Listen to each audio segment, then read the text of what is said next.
Capricorns, welcome to your June 2016 Sidereal Astrology forecast.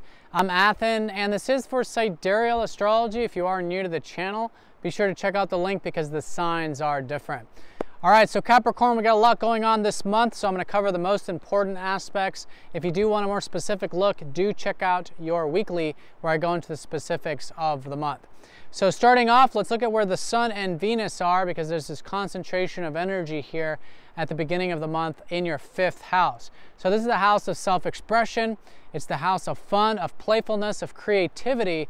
With the Sun here, you can be gaining a lot of energy, having fun, tapping into the playful side of life, getting creative, and expressing yourself. And I think you can enjoy that quite a bit as well with Venus there.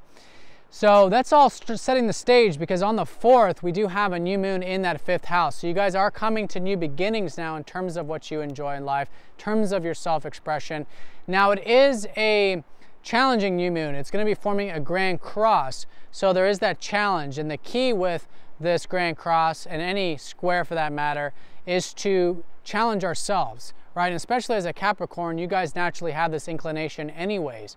So challenge yourself with your self-expression. Challenge yourself with your interests, your hobbies, the things you enjoy in life, the things that are close to your heart. And in that way, you're very much in alignment with this because, of course, in challenges, that's where we really build things in life. And so with this new moon, it's definitely suggesting something being built with your self-expression and some new beginnings with that. And maybe even too in terms of your relationships, maybe with your values in life relating to how you express yourself within them. Because the new moon is going to be conjoining up to Venus, suggesting that there is this new sense of value, new sense of who and what you value in terms of the things you enjoy, right? In terms of your playful side, your true self aligning with those around you and also with the things that you want to cultivate in your life. So that's the new moon, new beginnings with that. Then on the 7th, we do have Mercury shifting into that 5th house. So here for the whole month, 7th onward, you're going to have Mercury here where you guys can be thinking about perhaps creating, expressing yourself on paper, expressing yourself communicatively, which is great with Mercury there in the 5th. Now on the 9th, we have the North Node trining up to Pluto. So it's this powerful transformation occurring with our life path. And this is your guys' life path in the 8th house. The North Node's been here and Jupiter's been here too. So there's been this new year since the beginning of the year for you guys to be cultivating intimacy, deeper connections, getting really raw and true with yourself and thus raw and true in relationships, really opening up, having that vulnerability. And so it's an excellent time for that. It's an excellent 2 years for that, in fact. But I think here around the 9th, there's this new transformation about that, this new shift, this new perspective about the importance of, I don't know, intimacy or you unveiling the truth about life, who you are, but maybe also of life in and of itself in the external environment. It's very positive, and I think it can be very much supporting your life path at the moment, which is to get really deep and raw and real. Now, on the 12th, we've got Mars trining up to Chiron. So with this one, there's some healing taking place in a good way, I think quite easily. And I think a lot of it's having to do with your career. Because this month, you got Mars retrograde up until the 29th in your 10th of career. So you guys are probably reflecting on your career or your legacy or your public life, maybe rehashing, redoing, rethinking some of that stuff. And that's great. So it's through that reflection there, I think you guys can feel quite rejuvenated or quite healed about something or another around the 12th. And it's all coming from, I think, a deeper reflection of that. So again, specifically around the 12th, I think reflecting on the productive stuff can be very rejuvenating. Now on the 14th, Neptune goes retrograde for about the next 6 months. So Neptune's been in your guys' 2nd house of your finances and of your values and of your sense of self-reliance. So this has been an area of perhaps uncertainty, which has been Neptune here. And it's all for you guys to really let go and have more faith and trust when it comes to your resources, when it comes to your finances, when it comes to what you're capable of achieving in life. So letting go is the name of the game. It's been already an ongoing theme, but I think now reflecting on that for the next 6 months in terms of where you can do that inner work, where you can let go, have more faith and trust about the material realm. Now on the 17th and 18th, your ruler squares up to Neptune. This last time this happened was back in November. So here faith and trust with you, faith and trust with what you're building and cultivating, which right now is probably your ideals, because your ruler has been, Saturn's been in your 11th house, and so this is this year off and on time period for you guys to really be building your ideals, your hopes, your wishes, your dreams, building that in a real sense, and maybe even for some of you cultivating your sense of community or spending time with friends, cultivating groups or organizational stuff, and maybe even a lot of you too gaining more income from your work.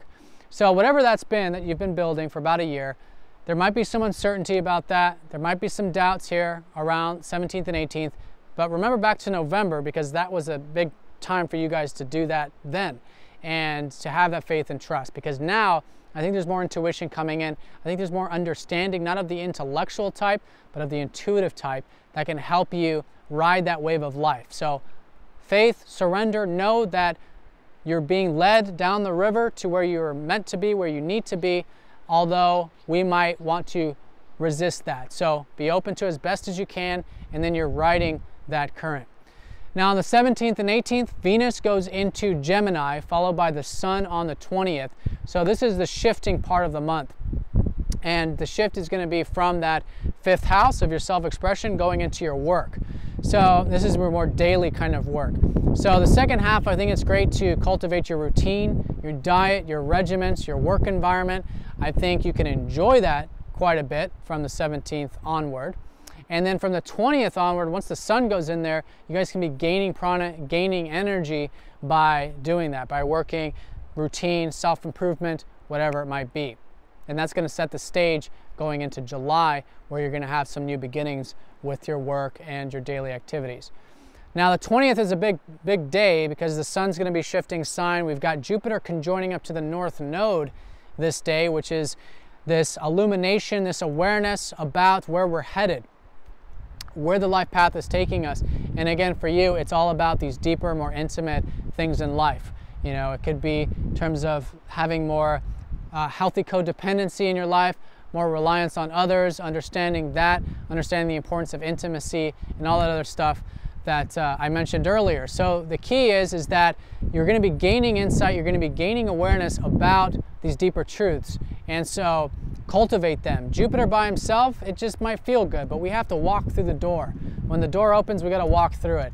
And that's one thing that Jupiter does, is might open a door, there might be an opportunity or something like that, or you might just be seeing what's more possible in life in terms of what really matters to you most. And so the 20th is a great day for being aware of that at the very least, and maybe taking some action with those possibilities. Now on the 20th, the full moon is going to be right on the cusp between Sagittarius and Ophiuchus, which is going to be your guys' 11th and 12th house. So on one hand, you guys have an illumination now and a cultivation of your ideals in a sense, particularly with what you've been involved with the past 6 months, which is excellent, maybe with community and group stuff. All right, it's also this midway status check where you can see, okay, what's working, what's been working for you in this area, and you can continue to cultivate. What hasn't, you can let go or modify. And again, there's a lot of awareness for those things.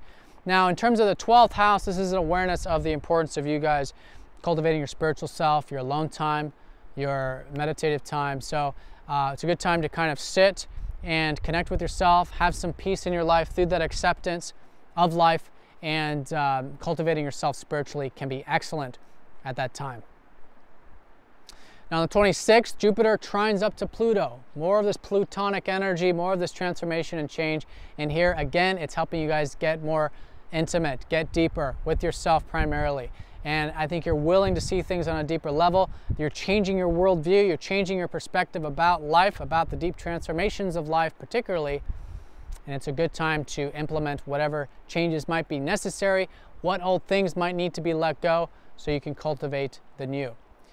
Now the 27th has Chiron going retrograde, so for about the next 5 months you guys might be reflecting on your communication, because it's been an area of healing for you this early part of the year. So seeing where you can accept and do that inner work of healing your communication or your mind, your learning, your reading, your writing, which just know that you are very good in this area, but it's the time for you to do the inner work to heal any wounds you might have regarding that. And again, this has already been going on, but now 27th onward, reflecting on that in a more internal sort of sense. On the 29th, Mars goes direct. It's the last major event of the month. So here, there's this forward moving momentum, forward moving energy, which is where you guys have been putting your energy into career, into your public stuff. So that stuff starts to move forward.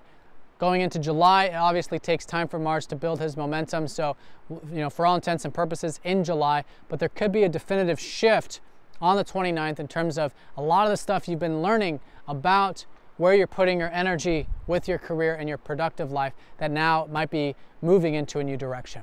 All right, Capricorn, so have a fantastic month. Thanks for watching, and I'll see you guys all next time.